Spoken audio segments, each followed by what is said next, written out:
Good morning to all of you बेटा। This is Umar Hath और हम पढ़ रहे हैं बेटा sexual reproduction in flowering plants. और sexual reproduction in flowering plants के अंदर बेटा अभी तक हमने मेजर पोर्शंस जो थे स्टार्टिंग वाले बेटा वो हमने फिनिश कर दिए हैं, जिसमें हमने बेटा स्टार्टिंग में फ्लावर के बारे में पढ़ा था। लास्ट क्लास में बेटा हमने देखा था कि माइक्रोस्पोरोजेनेसिस क्या होता है, माइक्रोस्पोर का फॉर्मेशन कैसे होता है, ठीक है ना। फिर हमने पोलन ग्रेन देखा था एंड पोलन मॉर्फोलॉजी में हमने देखी थी कि पोलन मॉर्फोलॉजी क्या होती है एंड पोलन ग्रेन का स्ट्रक्चर क्या होता है, तो ये भी हमने ऑलरेडी फिनिश कर दिया था। फिर हमने लास्ट क्लास में बेटा एक स्ट्रक्चर पढ़ा था जिसको हमने पोलन ग्रेन बोला था। और जब मैंने आपको पोलन ग्रेन पढ़ाया था, पोलन ग्रेन पढ़ाते समय बेटा मैंने आपको एक इंपॉर्टेंट चीज बोली थी। मैंने बोला था पोलन ग्रेन जो होता है, पोलन ग्रेन मेल गिमेट नहीं होता है, बट ये पहला सेल होता है बेटा किसका, मेल गिमेटोफाइटिक जनरेशन का। तो मतलब पोलन ग्रेन जो माइक्रोस्पोर जो हमने पढ़ा था, तो माइक्रोस्पोर एक गिमेट नहीं होता है, माइक्रोस्पोर एक मेल गिमेट नहीं है, बट माइक्रोस्पोर क्या है बेटा, ये first cell of male gametophytic generation है। तो दैट मीन्स माइक्रोस्पोर के अंदर कुछ चेंज आने वाली है, माइक्रोस्पोर के अंदर कुछ मॉडिफिकेशंस होने वाली है, और जब वो मॉडिफिकेशंस कंप्लीट हो जाएंगी तभी जाके क्या बनेगा बेटा, एक मेल गिमेटोफाइट बनेगा। तो आज का जो हमारा क्लास होगा बेटा वो इसी के ऊपर होगा कि स्ट्रक्चर ऑफ मेल गिमेटोफाइट क्या होता है एंड एक माइक्रोस्पोर से मेल गिमेटोफाइट का फॉर्मेशन कैसा होता है। तो आज का हमारा क्लास है बेटा वो है structure and formation of male gametophyte, ठीक है ना। तो मेल गिमेटोफाइट बनता कैसे है, मेल गिमेटोफाइट में कितनी सेल्स होती है, वो सारी चीजें हम आज की क्लास में पढ़ेंगे और इम्पोर्टेंट है ये क्लास बेटा, ठीक है ना। अब मेल गिमेटोफाइट बेटा एक माइक्रोस्पोर बेटा मेल गिमेटोफाइट में कैसे कन्वर्ट होता है, इसको समझने के लिए हम क्या करते हैं बेटा, हम डायग्रामेटिकली समझ लेते हैं। बिकॉज डायग्रामेटिकली आपको समझ आएगा, फिर आपको बेटा थ्योरी पढ़ने की जरूरत नहीं पड़ेगी। तो हम डायग्रामेटिकली समझेंगे कि जब एक माइक्रोस्पोर एक मेल गिमेटोफाइट के अंदर प्लांट में कन्वर्ट होता है तो उसमें क्या क्या चेंज आती है, उसके स्ट्रक्चर में क्या क्या चेंज आती है, उसके साइटोप्लाज्म में क्या क्या चेंज आती है, उसके न्यूक्लियस में क्या क्या चेंज आती है, तो वो सारा कुछ हम क्या करते हैं डायग्रामेटिकली पढ़ लेते हैं, ठीक है ना। तो समझने के लिए हम क्या करते हैं, हम एक डायग्राम ड्रा करते हैं माइक्रोस्पोर का, या मैं बोलूं पोलन ग्रेन का डायग्राम ड्रा कर लेते हैं। तो ये हमारा पोलन ग्रेन का डायग्राम है बच्चा, थोड़ा बड़ा बना ताकि आपको नजर आ जाए। ये हमने लास्ट क्लास में पढ़ा था, तो ये हमारा पोलन ग्रेन है।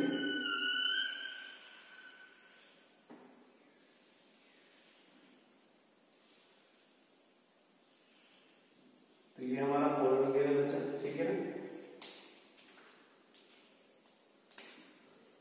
ये इसका न्यूक्लियस है, ये न्यूक्लियस हो गया। ये मान लीजिए ग्रीन में जो मैं बना रहा हूं ये इसका प्लाज्मा मेम्ब्रेन है, पोलन ग्रेन के प्लाज्मा मेम्ब्रेन। तो this is plasma membrane and finally last में बेटा बाहर से है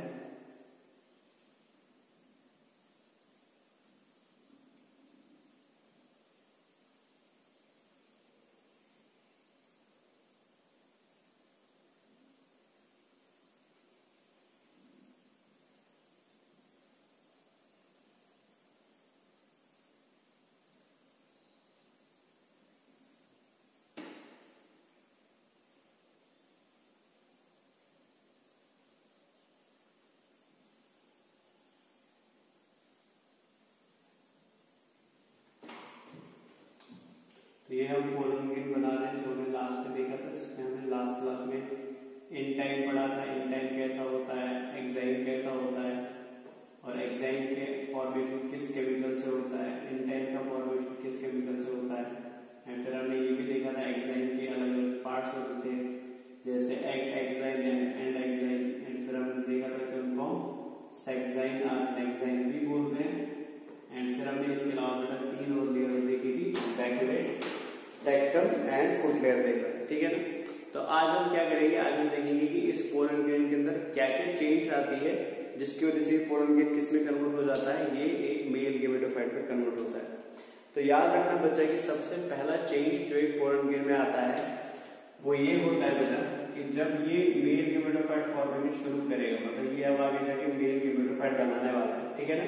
तो मेल गिमेटोफाइट बनाने के लिए सबसे पहला जो चेंज एक पोलन ग्रेन में आएगा, सबसे पहला जो मॉडिफिकेशन एक पोलन ग्रेन में होगा, वो चेंज है, मॉडिफिकेशन क्या होगा बेटा, it will lead to the increase in cytoplasmic content, मतलब सेल का या पोलन ग्रेन का ग्रोथ होगा। ग्रोथ क्यों हो रहा है? बिकॉज साइटोप्लाज्म में पोलन ग्रेन क्या हो रहा है बेटा? इंक्रीज हो रहा है। तो सबसे पहला काम जो होगा वो ये होगा कि पोलन ग्रेन जो है बेटा वो साइज में इंक्रीज हो जाएगा। पोलन ग्रेन जो है बेटा वो साइज में इंक्रीज हो जाएगा। और साइज में इंक्रीज क्यों हुआ? बिकॉज साइटोप्लाज्म का वैल्यू जो है, साइटोप्लाज्म का अमाउंट जो है वो इंक्रीज हो गया। तो ये प्लाज्मा मेम्ब्रेन ग्रीन में बना देते हैं ऐसे, ये प्लाज्मा मेम्ब्रेन हो गया। एंड फिर बाहर हो गया बेटा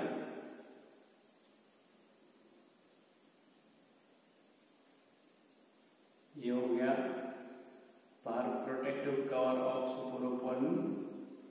जिस प्रोटेक्टिव कवर ऑफ सुपोरोपोलिन को क्या बोलते हैं? इसी को हम नाम देते हैं एक्साइल। तो ये एक्साइल हो गया ऐसे।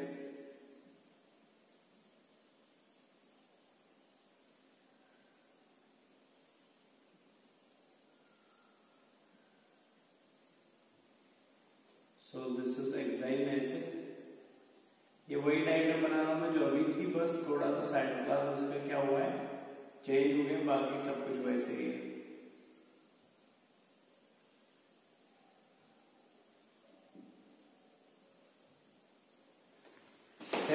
तो ये हमारा फर्स्ट डायग्राम था बेटा जहां से हम शुरू कर रहे हैं, ठीक है ना। हुआ क्या बेटा? हुआ इसमें ये नॉर्मल पोलन ग्रेन था बेटा, ठीक है ना। ये पोलन ग्रेन था बेटा, पोलन ग्रेन नंबर 1 था, पोलन ग्रेन था ये। अब इस पोलन ग्रेन में क्या हुआ बेटा? सबसे पहले इसमें फॉर्मेशन ऑफ साइटोप्लाज्म हुआ, या मैं शॉर्ट में मतलब ग्रोथ हो गया बेटा, ग्रोथ। और ग्रोथ से क्या हुआ? साइटोप्लाज्म का अमाउंट इंक्रीज हो गया, तो लेवल ऑफ साइटोप्लाज्म यहाँ पर बढ़ गया। ये न्यूक्लियस है बेटा, ठीक है ना। अब साइटोप्लाज्म का अमाउंट बढ़ रहा है। जैसे ही इस सेल के अंदर साइटोप्लाज्म का वैल्यू बढ़ेगा, साइटोप्लाज्म का अमाउंट बढ़ेगा, तो during this addition of cytoplasm, मतलब अभी साइटोप्लाज्म इंक्रीज हो रहा था, तो इसी दौरान बेटा जब साइटोप्लाज्म का वैल्यू बढ़ रहा होता है, तो इस पोलन ग्रेन के अंदर क्या हो जाता है बेटा? इसके अंदर एक सेल ऑर्गेनेली डेवलप हो जाती है। मैं रेड में बना देता हूँ। और इस सेल ऑर्गेनेली को हम क्या बोलते हैं? इसको वैक्यूल बोलते हैं। तो इसमें वैक्यूल डेवलप हुआ, ठीक है ना। कहानी बेटा कहानी की तरह इसको याद रखना है। मैंने आपसे बोला कि जब एक पोलन ग्रेन या एक माइक्रोस्पोर या एक पोलन ग्रेन मेल गेमेटोफाइट में कन्वर्ट हो जाता है, मेल गेमेटोफाइट मतलब अब वो बेटा मेल गेमेट्स बनाना शुरू कर देगा, तो उसका सबसे पहला स्टेप क्या होता है बेटा? उसका सबसे पहला स्टेप ग्रोथ होता है। ग्रोथ किसका होगा बेटा? ग्रोथ उसी माइक्रोस्पोर का होगा बेटा, ठीक है ना। फॉर्मेशन ऑफ माइक्रोस्पोर जो चल रहा है उसी माइक्रोस्पोर के अंदर ग्रोथ हो रहा है बेटा। अब ग्रोथ में हो क्या रहा है बेटा? साइटोप्लाज्म का अमाउंट बढ़ रहा है। जिस टाइम पे साइटोप्लाज्म का अमाउंट बढ़ेगा ना माइक्रोस्पोर डेवलपिंग माइक्रोस्पोर के अंदर, सेम टाइम पे क्या हो जाता है बेटा? सेल के अंदर एक स्ट्रक्चर डेवलप हो जाता है, जिस स्ट्रक्चर को हम क्या बोलते हैं बेटा? सेल का वैक्यूल बोलते हैं, वैक्यूल ऑफ सेल बोलते हैं, ठीक है ना। अब इस वैक्यूल की वजह से क्या हो जाता है, आगे हम कंटिन्यू करेंगे। मैं आगे खाली ब्लैक वाले सर्कल को कंटिन्यू करूंगा, और लेकिन आपको याद रखना ब्लैक के बाहर रेड वाला भी है बेटा, उसको एंड पे ऐड कर देंगे। तो ये हमारा इंटाइन है बेटा, ये प्लाज्मा मेम्ब्रेन है ऐसे,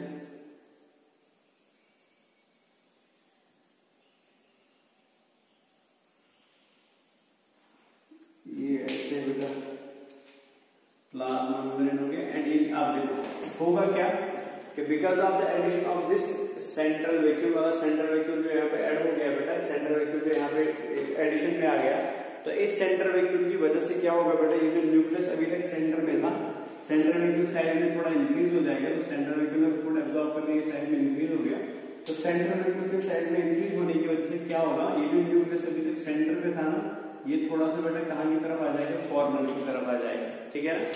न्यूक्लियस जो अभी सेंटर पे था, because of formation of central vacuole, because of formation of this vacuole like structure, ये वैक्यूल क्या करेगा बेटा? ये न्यूक्लियस को धक्का देगा, और न्यूक्लियस जो है ना बेटा वो एक कॉर्नर की तरफ आएगा, मतलब वो एक साइड में आ जाएगा। पहले न्यूक्लियस सेंटर में था, लेकिन अब सेंटर में नहीं रहेगा, अब एक पर्टिकुलर सेंटर में न्यूक्लियस पहुंच जाएगा, ठीक है ना। जैसे ही न्यूक्लियस सेंटर में, मतलब सेंटर से हट के बेटा साइड में पहुंच जाता है, तो क्या होगा बेटा? जैसे ही न्यूक्लियस साइड में पहुंचेगा, यहाँ पे क्या होगा? ऐसा इस मूवमेंट ऑफ न्यूक्लियस को from centre to the side, इसको बेटा न्यूक्लियर शिफ्ट बोलते हैं। इसको हम क्या बोलते हैं, इसको न्यूक्लियर शिफ्ट बोलते हैं। जैसे ही न्यूक्लियर शिफ्ट कंप्लीट हो जाता है, मतलब न्यूक्लियस एक साइड में आ गया, अब यहाँ पे होता है बेटा फर्स्ट माइटोसिस, ठीक है ना।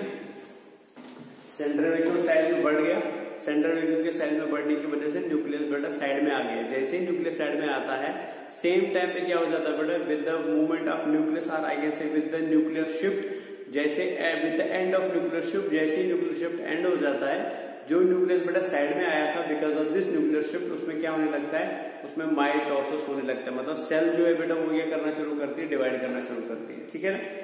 जैसे ही ये सेल डिवाइड करेगी, तो यहाँ पे इसको ऐसे बना लेते हैं, डायग्राम आपको दिख रहा है, तो इसको ऐसे बना लेंगे बेटा, ये इंटाइन हो गया, ये प्लाज्मा मेम्ब्रेन और सेल मेम्ब्रेन हो गया।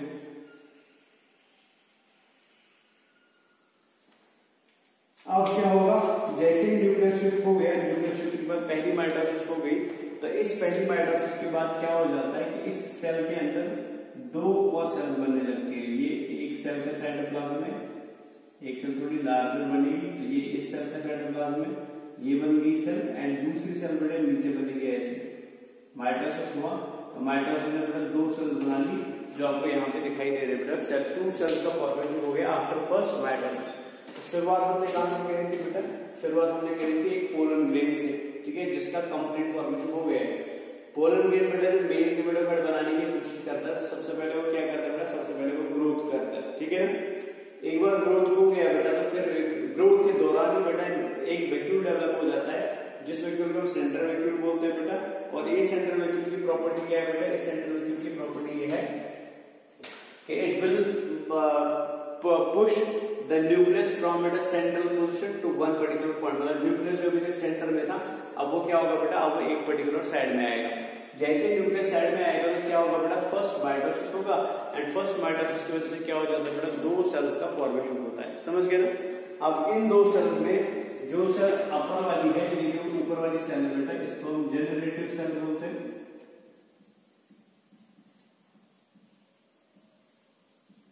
और इसको हम ट्यूब सेल बोलते हैं, ठीक है ना। तो दो सेल्स बन गए बेटा, एक को हम जनरेटिव सेल बोलते हैं और एक को हम ट्यूब सेल बोलते हैं। कहां पे बन रहा है बेटा, ये पोलन ग्रेन के अंदर बन रहा है बेटा, during the formation of male gametophyte, समझ गए ना। अपर सेल को हम जनरेटिव सेल बोलते हैं और नीचे वाली सेल को हम क्या बोलते हैं बेटा, इसको हम ट्यूब सेल बोलते हैं, समझ गए ना।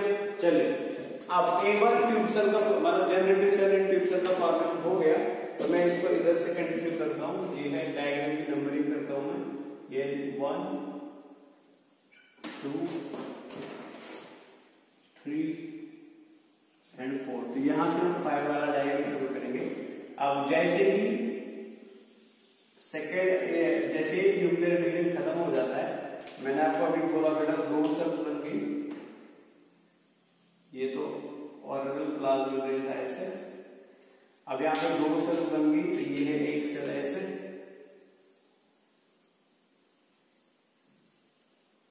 और ये दूसरी सेल ऐसे। अब क्या होगा, जैसे दो सेल्स बन जाती है, इन दो सेल्स के बीच में बेटा एक स्पेशल डिपोजिशन होता है, एक स्ट्रक्चर का। यहाँ बेटा बीच में डिपोजिशन हुआ एक स्पेशल स्ट्रक्चर का ऐसे, और इस स्ट्रक्चर को हम नाम देते हैं कैलोस, इसको हम कैलोस बोलते हैं, ठीक है ना। मतलब between generative cell and vegetative cell during the sexual production in case of flowering plants, या during the formation of male gametophyte in case of plants.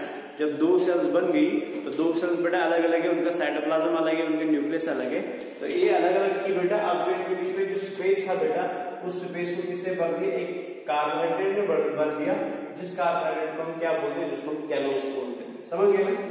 अब एक बार कैलोस का फॉर्मेशन हो गया, अब क्या होगा, आफ्टर फॉर्मेशन कैलोस, ये ऐसे,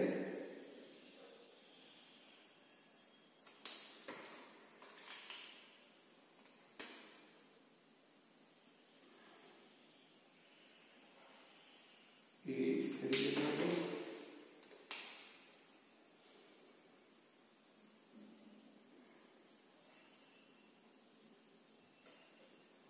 नाउ होगा क्या बेटा, इसको थोड़ा समझ लीजिए। ऊपर एक सेल था, नीचे दूसरा सेल था, ऊपर जनरेटिव सेल है, नीचे ट्यूब सेल है, बीच में कौन आया बेटा, बीच में आया कैलोस, ठीक है ना। ये कैलोस की लाइन एकदम स्ट्रेट थी। अब थोड़ी देर के लिए कैलोस की लाइनिंग ऐसे स्ट्रेट रहेगी, ये सेल नीचे वाली नीचे सेल है बेटा।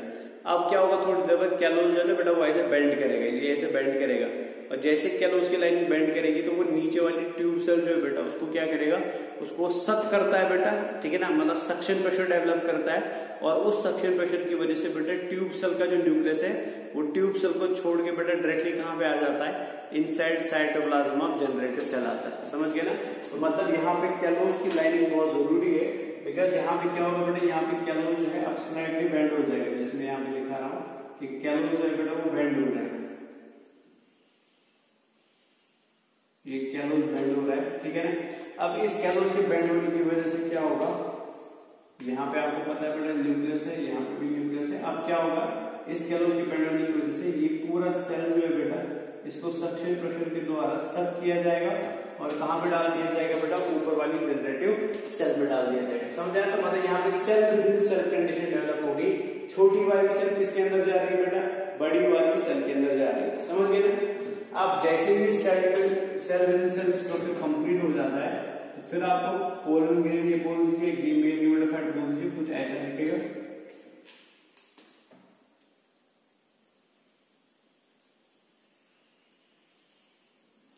ये प्लाज्मा मेम्ब्रेन हो गया। तो अब आपको याद रखना पड़ेगा, जैसे ही स्ट्रक्चर कंप्लीट हो गया अब क्या होगा, अब एक ही सेल होगा, तो ये ऐसे बेटा एक ही सेल होगा, इस तरीके से एक ही सेल होगा, इस तरीके से ऐसे। लेकिन इस सेल के अंदर बेटा दो न्यूक्लियस होंगे, ये तो ओरिजिनल न्यूक्लियस है बेटा, एंड ये दूसरा छोटा वाला न्यूक्लियस, ठीक है ना। तो ये बन गया बेटा स्ट्रक्चर, इसको हम टू सेल स्ट्रक्चर बोलते हैं, या टू सेल मेल गिमेटोफाइट बोलते हैं। This is two cell male गिमेटोफाइट।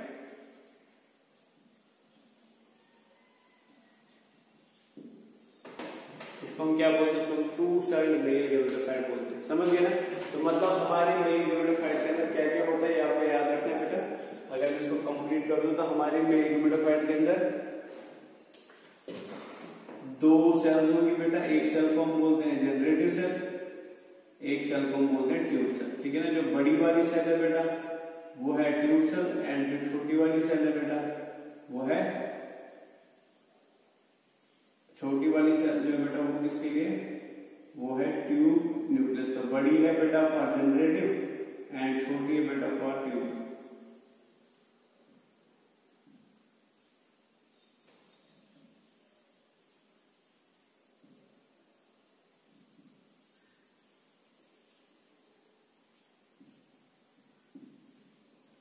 Now this is the complete structure of male gametophyte. तो आपने क्या देखा बेटा, इसमें आपने देखा इसमें एक्साइन पाया जाता है, इसमें इंटाइन पाया जाता है, इसमें प्लाज्मा मेम्ब्रेन पाया जाता है। ये वाला जो न्यूक्लियस है इसको इधर भी जनरेटिव सेल के न्यूक्लियस है, इसको जनरेटिव सेल भी यूज करेगी, जनरेटिव न्यूक्लियस। और ये जो है बेटा ये ट्यूब न्यूक्लियस।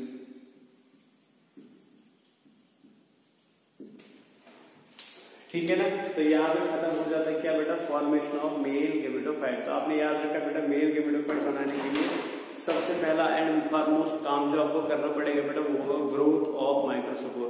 अब ग्रोथ ऑफ माइक्रोस्पोर आप कैसे कराएंगे बेटा, आप डायरेक्टली साइटोप्लाज्म की ग्रोथ कराएंगे। जब साइटोप्लाज्म की ग्रोथ हो रही होती है सेम टाइम में बेटा एक सेल ऑर्गेनेली का फॉर्मेशन होता है, जिसको हम क्या बोलते हैं, जिसको हम बेटा ड्यूरिंग फॉर्म मतलब दिस प्रोसेस बेटा एक सेल ऑर्गेनेली का फॉर्मेशन होगा, जिस सेल ऑर्गेनेली को हम क्या नाम देते हैं, जिस सेल ऑर्गेनेली को हम इंपॉर्टेंट नाम देते हैं बेटा वो है वैक्यूल और सेंट्रल वैक्यूल आप बोल सकते हैं।